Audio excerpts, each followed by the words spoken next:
So thank you so much for inviting me to come and talk to you today about Gaucherite and to be back with you because as Professor Cox said, it's been a long time since we've seen each other and that we've reconnected.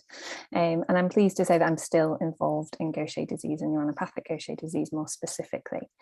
And you've invited me to talk about the Gaucherite study, which some of you will be familiar with because we've talked about it in the years gone by, but it has been several years. So I'm going to talk through this study that we did in England. So I'll give you an overview of what Gaucherite is and was when we originally conceived the idea of it. And then I'm going to just share some of the key findings we have so far and think about what we hope to do next with some of that work. So this is what we've called a observational research study of patients who were receiving care for Gaucher disease in England. Now that doesn't mean that all of our patients included in this study live in England. We have specialist care centres looking after patients and commissioning the treatment of patients with Gaucher disease, and they are based in England, but we have patients who travel from Scotland and Wales and Ireland to come to us who receive enzyme replacement therapy primarily for the condition. And we invited all of the patients that we saw in clinic that were over the age of 5 years. So we didn't include the very young children. And we asked them if they would be happy to contribute data, information about themselves and their experience of living with Gaucher disease, along with some blood samples and some extra assessments every time they came to clinic from 2015. And we gradually built up that database of information. And so the first report that we've published was a capture of 250 of our patients between 2015 and 2018. And we actually have slightly more patients recruited into the study following that, and we hope to recruit more patients in the future. So we asked patients to consent to participate. So we made sure they understood what they were participating in, they understood where and how their data might be used. And then we collected information about their demographics, so how old they were, where, their family histories, whether they were male or female. So we collected lots of information. And then we collected lots of information specifically about Gaucher disease. So how were they diagnosed? What were the clinical features that led to their diagnosis? What was their genetic information that confirmed their diagnosis? And then specifically, we asked about significant events relating to Gaucher disease that had occurred throughout their lives. So things like bone events, so if they'd had a fracture or if they'd had liver disease associated with their Gaucher disease, if they had developed Parkinson's disease, we collected all of this information in a really regulated way. And we also collected all of their blood test results they'd ever had done. So, every time a patient goes to clinic, they have a whole bunch of blood tests. And so we recorded every single result that we could access from the point at which they encountered healthcare to the present moment. So that was a lot of work. And that was also their radiology results as well. So all of their x-rays and scans, we've managed to anonymize them all and download them onto a single database set. We collected information about comorbidities. So this is other diagnoses that patients have, which may or may not be related to their Gaucher disease. But once we have that information all together, we can look and say, well, actually, are there certain conditions that we see more in patients with Gaucher disease than in patients who don't have Gaucher disease? And we also tried to collect information about patients' mental health, so anxiety and depression, and also what their experience, what was their quality of life? How does having Gaucher disease affect the way they live and how they function? And what's really important to patients? And that's what I think we were all really keen to focus on with this work, is actually what is important to our patients, because that should be the focus of our research. We often get distracted as academics and as doctors in being interested in some of the really interesting science behind a disease or diagnosis. But the purpose that we're all here is to help our patients. And so we have to understand what's important to them. And that's really where I see the future of a lot of this work going. So we had this database. So this is just a quick kind of overview of what it looked like. It was an online system, and we all have a unique access point to it. And there's only a few of us that actually have access to this database. And we put all of the anonymized data into it, and then we could select any patient and see all of their information. We could download it into a spreadsheet type format so that we could analyze it. So let's talk through some of the key sort of findings, just so that you can have a feel for what our population is like. And I think it probably reflects a lot of the population in the countries that you're all representing today. So we can see here that there was a fairly equal mix between males and females in our database of 250 patients at that point in time. And that's been mindful that we have probably in the UK, I think we estimated 280 to 290 patients in total. And we had obviously more adult patients than pediatric patients. So we had 26 children in the database at this point in time. And that number's changed ever so slightly if we were to look at the data now. And of course, we remember that these are all patients over the age of 5. So we did have other patients in the country that we were managing and involved with, but they weren't included in this data. And then when we look at the split between patients with type 1 Gaucher disease and type 3 Gaucher disease, we didn't collect any data on infants with the acute type 2 disease because they would have been under the age of 5 years. And we had 27 type 3 patients at the point of entry to the database. And so obviously the majority of our patients have what we would regard as type 1 Gaucher disease. And we asked some other questions as well, and I think this is helpful for us just to have a little think about. But when we look at the percentage of the cohort of this 250 who were of Jewish descent, there was only 17%. And I wanted to kind of highlight that really because I think a lot of the literature and information around Gaucher disease talks a lot about it being a disease of the Jewish community, and which of course it is. But as in many parts of the world, it is not necessarily relevant for our community on the whole.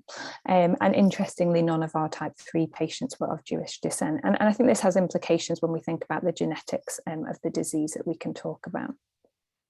When we think about consanguinity, so parental consanguinity, so a relationship between parents, a familial relationship prior to having a child, only 7% of the overall cohort reported parental consanguinity, but this was higher in our patient group with neuronopathic Gaucher disease.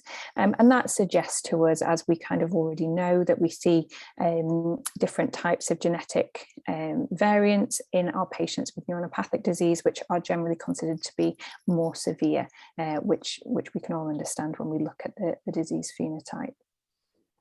So thinking a little bit about the genomics, and this is some of the unpublished data, when we went back to look at the genetic information we could gather from patient case notes and historical information, we realised quite quickly that there was a good chunk of patients who hadn't had what we would require as kind of very detailed genotyping. So they'd maybe at diagnosis looked for the common genetic variants that cause Gaucher disease, but they hadn't looked at the whole gene and sequenced it beautifully.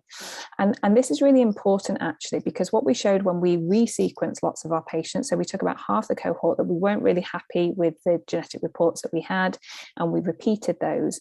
And actually from having 2% of our population having what we call these complex genetic variants, this increased to 8% of our cohort having these complex genetic variants. And we think that this is really quite relevant for understanding the relationship between your genetic changes in the GBA gene and what we call the phenotypes, so how the disease affects you as a person. And I think over the years, we've often felt that there hasn't been a very strong correlation between what we call the genotype and the phenotype of patients. And so we can't really use the genetics to predict a patient's outcome. But I think if we were to be a bit stricter about how we did the genetic analysis, and we were a bit stricter about how we described our patients, we probably would see a better correlation, which would allow us to give a bit more information at the point of diagnosis.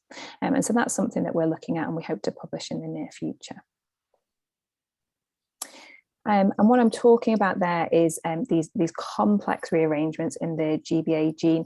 And this paper really helps to explain how these occur and why this happens. And I'm not going to go into that just now, but any academics, anybody who's interested in this complicated aspect of the genetics of Gaucher disease should really look at Ellen Zadransky's paper here. So thinking about the therapy and how patients in England have been treated, well, Professor Cox has already told you about one of our patients that had undergone bone marrow transplant, but we had another patient in the cohort as well. And so both of these were patients with type 3 Gaucher disease.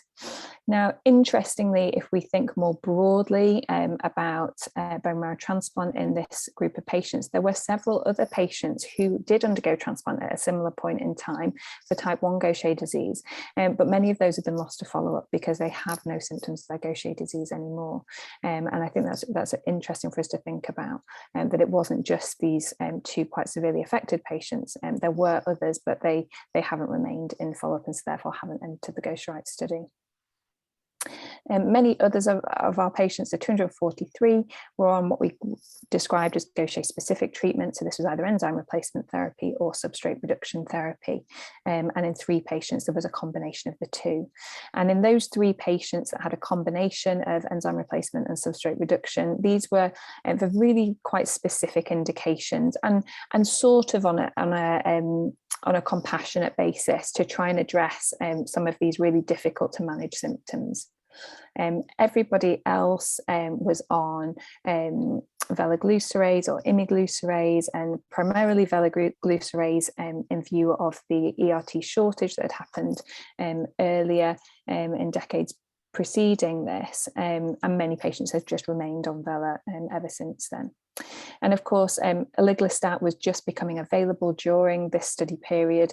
And so we had a few patients that had transitioned onto aliglustat, but now obviously we have very many more. So the other key finding that I think is important when we're thinking about therapy is splenectomy. And I think it's well understood within the community that splenectomy probably confers significant risk of other significant events. So prior to having enzyme replacement therapy available for patients, there were very few options in terms of treatment and management, and therefore splenectomies were undertaken for good reason. But the consequences of that now we're able to see within our data sets. And so these interesting graphs really just talk about bone events. And so they're looking at osteonecrosis and fragility fractures. And really what we're seeing here are the blue lines in the patients that have had splenectomy, and they have a far higher risk of having significant early bone events, which include fractures. And of course, the bone disease side of things is not my area of expertise, and colleagues within our consortium have analysed this data in detail and continue to do so. But I thought it was helpful just to share with you because it is an important part of Gaucher disease. So 76% of our patients experience really symptomatic osteonecrosis, which we would regard as one of the most significant bone events to occur, and 33 of those had 2 or more episodes. And I was really quite surprised at this when I saw the average age at the first episode was only 22 years, and I think that probably does reflect this longitudinal data that we have in our cohort. And I think if we were to differentiate our patients by those who were treated early with enzyme replacement therapy and differentiate out those patients who'd had splenectomy and those who hadn't, we would see that the average age would probably be quite different depending on which group a patient was in. More than 90% or close to 90% of these events occurred in the femur, so the long bone of your leg. 62 patients required orthopedic surgery, and so that again is a really significant number, and helps us to evaluate the effects of ERT as well, and that's some analysis I'm sure we'll do in due course. So these are just some of the images of some of the types of bone disease that we see and some of the skeletal manifestations. And of course, something that many of you are familiar with is this curvature of the spine that we see typically in type 3 neuronopathic Gaucher disease. And the work that we've done isn't just descriptive. Colleagues here, Simona de More and Professor Cox and many others within the Gaucher Wright Consortium have used the data to try and improve the way we diagnose and understand Gaucher disease and more broadly bone diseases. So there's a real benefit to this kind of data set where you've got lots of information all housed in a single place that allows you to do lots of other analysis. So this is just an example of some of the work that we can do. So now moving to the neurological aspects of disease, and of course the area that I'm most interested in and most passionate about. So we can think about neurological aspects of Gaucher disease in a few different ways. And I think it's important to start with the neuronopathic forms of Gaucher disease. And here I'm clearly going to talk just about the classical type 3 form of disease, simply because our patients recruited were over the age of 5 years. And so the average age of our patient cohort with neuronopathic disease, remembering we had 27 patients, was 23 years, but the range was between 5 and 60 years. And I think that's really helpful for us to think about. Over the years, I hear from many patients and families who tell me that when they reached their 20s, they became very, very nervous if they had a diagnosis of neuronopathic Gaucher disease within the family, because they had no experience of patients living beyond their early 20s. And this simply isn't true. And so we see a real range, a spectrum of disease severity, as you will all be familiar with. And at this point in time, when we analysed the cohort, initially we had 4 patients who were over the age of 40 years, and that's now probably increased ever so slightly, obviously with age. Most of our patients presented with hepatosplenomegaly, so an enlargement of the liver and spleen. And often this was in the context of having a normal infant viral illness. So every year when I work in general pediatrics, if I'm in A&E, I see many, many children come through the door with breathing difficulties when the weather changes, and the coughs and colds, and the kiddies have all gone back to school or nursery.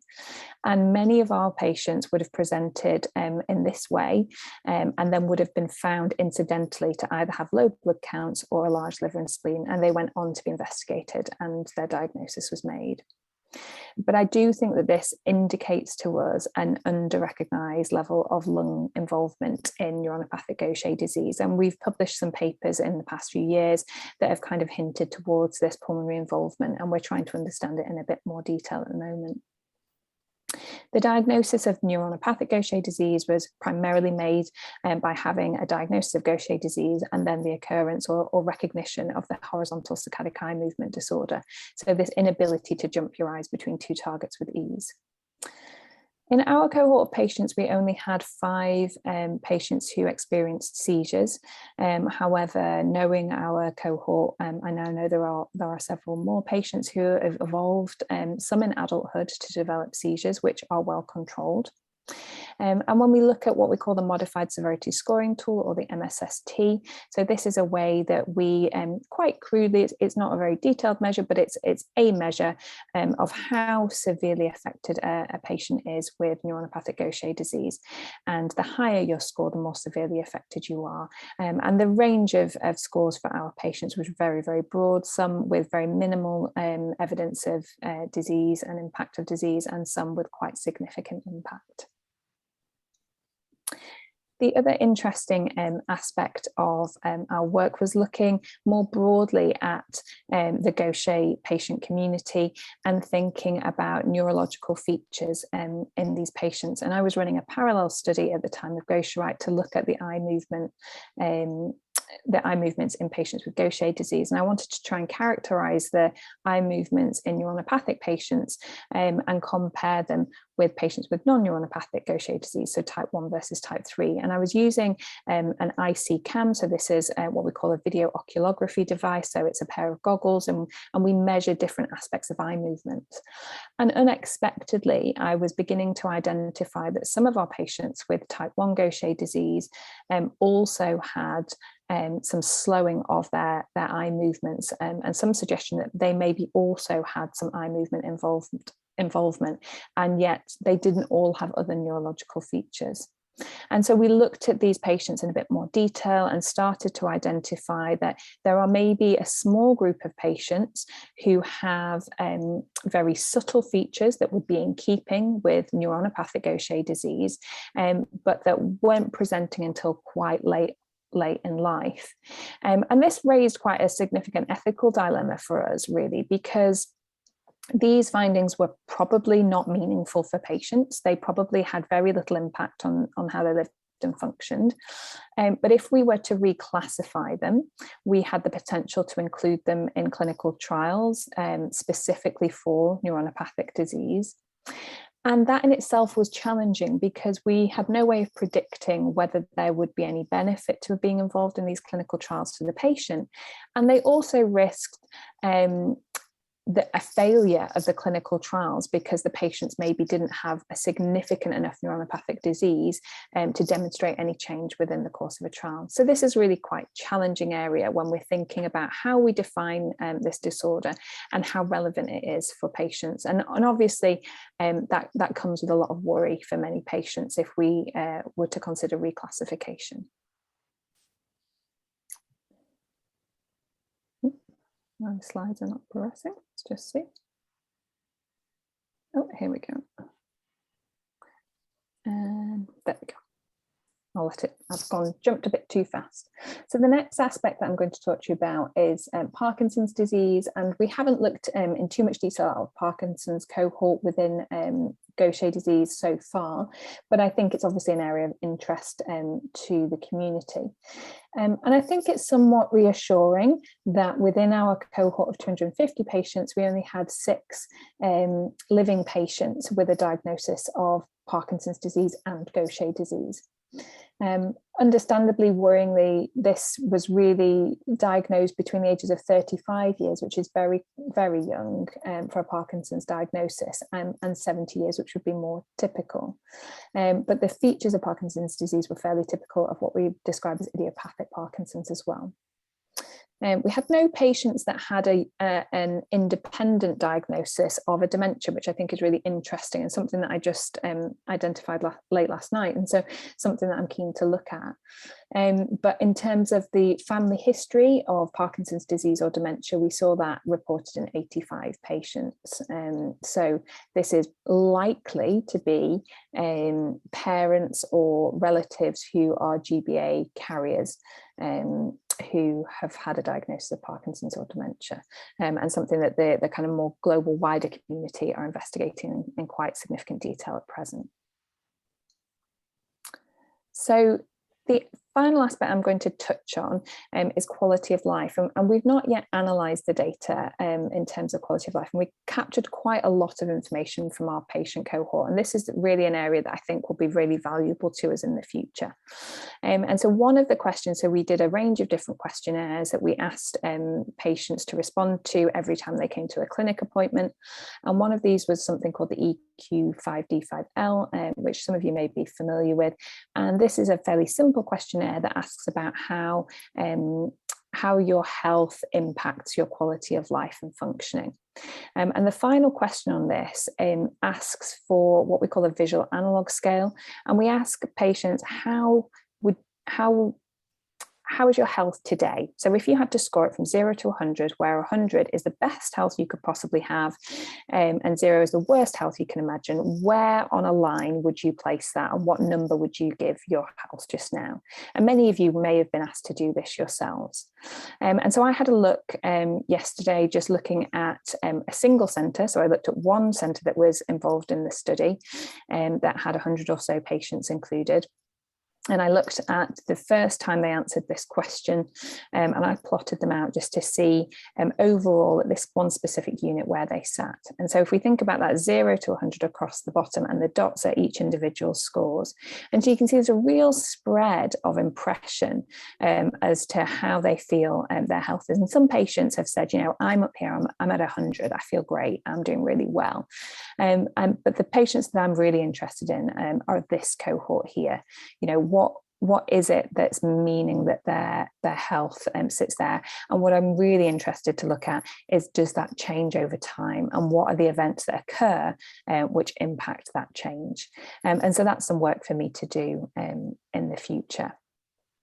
So that takes me really to what next? What do we do with the Gosha-Wright data and the study next? Well, we've got a lot of work to do. So clearly I've only presented some of the data that we've collected so far. We've got lots more questions that are important to patients that we need to answer. And there's lots more studies to help us understand more about this disease. I'm really keen to do more neurological assessment of the whole cohort to phenotype this cohort much better. And I think we would benefit from doing further genetic and biochemical studies in this cohort. And we've sort of developed some sub-studies that are already active looking at this. I also hope that we'll recruit more patients, and maybe some of our younger patients as well, and some that have also entered the inclusion criteria because they are now over 5 years of age. We'll collect more data from those already recruited, and expand the data set to also include those patients who are now sadly deceased, because we think that this is a really valuable source of information that we can learn from. So I will stop there. I hope that's made some sense and given you a bit of an overview as to the work that we've done so far, and the potential prospects of where that could take us in the future. And obviously I'm always happy to be contacted.